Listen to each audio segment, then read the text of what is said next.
అయిన యేసుక్రీస్తు నామంలో ఈ ఉదయకాలపు శుభవందనాలు మీ అందరికీ తెలియచెప్తున్నాను. బాగున్నారమ్మ అందరూ? ఎలా ఉన్నారు? దేవునికి స్తోత్రం కలుగును గాక. ఎన్ని రోజులు నిజంగా ఎన్నో చెడు వార్తలు వింటున్నాం, యాక్సిడెంట్లు, మరణాలు. కానీ ప్రభు అయితే మనందరినీ మహారక్షకుడు, ఆ మహిమ కలిగిన సర్వోన్నతుడు, సర్వాధికారి అయిన ప్రభు మనల్ని ఇంత బాగా కాచి కాపాడుతూ ఆరోగ్యంతో, ఆశీర్వాదంతో, సంతోషంతో, అభివృద్ధిలో ఈ రోజంతా రాత్రి నిన్నటి దినమంతా కాచి కాపాడిన దేవునికే మహిమ కలుగునుగాక. ఆమేన్. ఎలా ఉన్నారు? ఈరోజు దేవుని యొక్క వాగ్దానం. లేచారా? ప్రార్థన చేసుకున్నారా? బైబిల్ చదివారా? మంచి దేవుని స్తోత్రం. ఉదయం మన ప్రయాణం మన దేవునితో కొనసాగాలి. మనం మాట్లాడేది కూడా ఫస్ట్ మాట ఎవరితో మాట్లాడాలి చెప్పండి? దేవునితో మాట్లాడాలి. మొదటిగా మనం లేచి ఎవరి ముఖం చూడాలి? దేవుని ముఖం చూడాలి. అంతే. అప్పుడే మనకి దేవుడే స్వరం వినపడుతుంది. దేవునితోనే మనం నడుస్తాం. దేవునికి స్తోత్రం. కొంతమంది ఇష్టమైన వాళ్ళు వారి ముఖాలు అలా కాదు. ఈ రోజుల్లో మనం దేవుని ముఖం చూస్తూ నడుస్తున్నాం. ఆమేన్. ఈరోజు దేవుని వాగ్దానం నిర్గమకాండము 3వ అధ్యాయము 3వ వచనాన్ని చదువుతున్నాను. అప్పుడు మోషే, ఆ పొద ఎలా కాలిపోలేదో నేను ఆ తట్టు వెళ్ళి ఈ గొప్ప వింతను చూచెదననుకొనెను. దానిని చూచుటకు అతడు ఆ తట్టు వచ్చుట యెహోవా చూచెను. దేవుడు ఆ పొద నడిమి నుండి మోషే మోషే అని అతన్ని పిలిచెను. అందుకతడు చిత్తము ప్రభువా అనెను. దేవునికి స్తోత్రం. దేవుడు ఇక్కడ చూడండి, ఎంత అద్భుతమైన మాట. ఒక వ్యక్తిని దేవుడు ఎంత అద్భుతంగా పిలుస్తున్నాడు కదండి. నిజంగా దేవుడు పిలిచే వ్యక్తులు ఎలాంటి వారై ఉంటారో తెలుసా? అద్భుతమైన వారై ఉంటారు.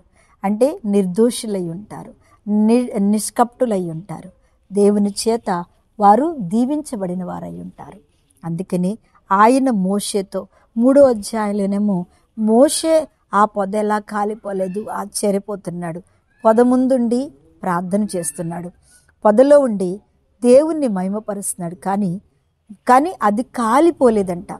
అది చూసిన మోషే చాలా ఆశ్చర్యపోతున్నాడు. ఏంటి ఇంత మంట మండుతుంది, నేను మోకరించి ప్రార్థిస్తున్నాను, కనీసం దాని సెగ కానీ దాని వేడి కానీ మోషేకి తగలకుండా ఆయన చూస్తుంటే మండుతా ఉందంట. ఇప్పుడు మనకు ఒక మామిడి చెట్టు ఉంది, అది బాగా మండుతుందనుకో మనకు భయం వేస్తుంది కదండి.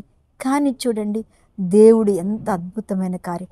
అది మండించడానికి ఒక వ్యక్తిని ప్రభు ఏర్పాటు చేసుకున్న ఒక వ్యక్తిని పిలిచి ఆ పొద ముందు కూర్చోబెట్టి, దేవుని కార్యం ఎట్లా ఉంటుందో, నా పిలుపు ఎట్లా ఉంటుందో, నేను ఎలా ఎవరిని ఏ రీతిగా పిలుస్తానో, నేను పిలిచేవారు ఎలా అద్భుతంగా ఉంటారో, అది ఎలా మండుతుందో నువ్వు కూడా అనేకుల కోసం మండబోతున్నావు అని చెప్పడానికే మోషే మోషే అని ఆయన చక్కగా ఆయన్ని పిలుస్తున్నాడు. అందుకు ఆయన నా దగ్గరికి రావద్దు, నీ పాదము నుండి నీ చెప్పులు విడవమని, నీవు నిలిచి ఉన్న స్థలం పరిశుద్ధ ప్రదేశము అన్నాడు. దేవునికి స్తోత్రం. ఇక్కడ సీనాయి పర్వతం మీద దేవునికి స్తోత్రం ఒక వ్యక్తిని నిలబెట్టి, నీవు నిలిచున్న స్థలం పరిశుద్ధ స్థలం, నువ్వు మాట్లాడే స్థలం పరిశుద్ధ స్థలం, నువ్వు ప్రార్థించే స్థలం అగ్ని చేత కాల్చబడుతుంది. కానీ ఆ అగ్ని కాల్చే అగ్ని కాదు, అదే పరిశుద్ధాత్మ యొక్క అగ్ని. నీవిప్పుడు దీన్ని చూస్తున్నవే, రాబోతున్న దినాల్లో నిన్ను నేను అలా వాడుకోబోతున్నాను. రాబోతున్న సమయంలో నిన్ను నా కోసం అట్లా పరిశుద్ధాత్మ చేత మోషే నమ్మకస్తుడిగా, ఆత్మ నడిపించేవాడిగా, అభిషక్తుడిగా నేను నిన్ను దీవించబోతున్నాను అని చెప్తున్నాడు. అవును దేవుని బిడ్డారా, ప్రభు మనల్ని దీవిస్తున్నానని చెప్తున్నాడు కదా. ఎంత గొప్ప అద్భుతం, ఎంత గొప్ప కార్యం. నీ జీవితంలో నీకు కూడా ఇలాంటి అనుభవాన్ని నువ్వు కలిగి ఉన్నావు. అందుకని మోషే రోషం చచ్చిపోయింది, ఆయన మరణం కూడా ఎంత అద్భుతమైందో చూడండి. ఆ తర్వాత ఆయన మరణం ఎంత నిజంగా కష్టతరమైంది. ఆయన పుట్టడమే చెమ్ముపెట్టులో పెట్టి ఆ యొక్క చెరువులో వదిలేశారట. నిజంగా మరణము తన ముందున్న, శోధన తన ముందున్న, దేవుని ప్రణాళిక అతని జీవితంలో, వారి జీవితంలో ఉంది కాబట్టి ఆయన మరణానికి అప్పగించనే లేదు. ఒకవేళ వదిలేసినప్పుడు కూడా ఒంటరిగా వదలలేదు. పసిబిడ్డను అట్లా వదులుతామమ్మా, ఎంతటి వారిని కూడా వదలం. కానీ ప్రభు చూడండి, మనిషి జీవితంలో ఆయన అందుకే అన్నాడు, మోషే ఈ పొదలాగా నువ్వు ఎదగబోతున్నావు, ఈ పొదలాగా నీవు ఉండబోతున్నావు అన్నాడు. ఎంత గొప్ప కృపామయుడు నా జీవితంలో, ఎంత ప్రణాళికను దేవుడు కలిగి ఉన్నాడో. నిన్ను కూడా ప్రభు పొదలాగా వాడుకోబోతున్నాడు, పొదలాగా నిలబడబోతున్నావు, పొదలాగా ఆత్మాభిషేకాన్ని నువ్వు కలిగి ఉండబోతున్నావు. దేవునికి మహిమ కలుగునుగాక.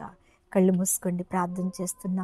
పరిశుద్ధుడైన తండ్రి, ఈ రోజంతా మమ్మల్ని నిజంగా నింపావు, పొదలాగా ఉంచావు, అభిషేకంతో ఉంచావు తండ్రి. యేసయ్యా, మీరు మమ్మల్ని అందరినీ దీవించి ఆస్వాదించి నాయన ఈ రోజంతా ప్రతి ఒక్క బిడ్డకి మీరే తోడయ్యండి, నడిపించమని యేసునామమున అడుగుచున్న తండ్రి, ఆమేన్. ప్రైజ్ లార్డ్ అమ్మ. దేవుడు మిమ్మల్ని దీవించును గాక.